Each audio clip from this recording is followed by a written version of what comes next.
আসসালামু আলাইকুম। আজ অনেকদিন পর নিজের জন্য খাসির মাংস রান্না করছি। ব্যস্ততার কারণে সবসময় মন মতো রান্না করা হয় না।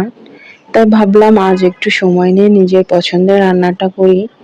মাংস ধোয়া থেকে শুরু করে মশলা করা, তারপর ধীরে ধীরে কষানো।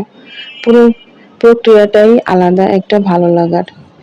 রান্না করতে করতে বুঝলাম ভালো খাবার শুধু পেটই ভরায় না, মনও ভালো করে দেয়। আর মাংস যখন সুন্দরভাবে কষে আসে তখন রান্নাঘরের গন্ধটাই বদলে যায়। আর গরম ভাতের সাথে এই মাংস খাওয়ার মজাই আলাদা। আপনারা মাংসে কোন মশলা বা টিপস ব্যবহার করেন কমেন্টে জানাতে পারেন। ভিডিওটি ভালো লাগলে লাইক, কমেন্ট, শেয়ার এবং ফলো করতে ভুলবেন না। চুলায় আমি একটা প্যান বসিয়ে দিয়েছি, তার ভিতরে সয়াবিন তেল দিয়েছি এবং পেঁয়াজগুলো লাল লাল করে ভেজে নিয়েছি। আর পেঁয়াজের ভিতরে দিয়েছি এলাচ ফল, দারুচিনি, গোলমরিচ, লবঙ্গ, পেঁয়াজ বাটা, রসুন বাটা, আদা বাটা ও ধনিয়া গুঁড়ো, জিরা গুঁড়া এবং মরিচ গুঁড়া দিয়ে আমি মাংসগুলো দিয়ে কষিয়ে নিচ্ছি।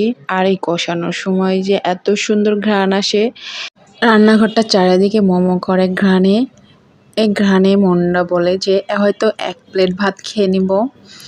এই যে আমার রান্না শেষ, কমপ্লিট। আমি ঝোলের পানি দিয়ে নিয়েছিলাম, আর এই পানিটা শুকাই গেলে আমার রান্না কমপ্লিট। আল্লাহ হাফেজ, ভালো থাকবে।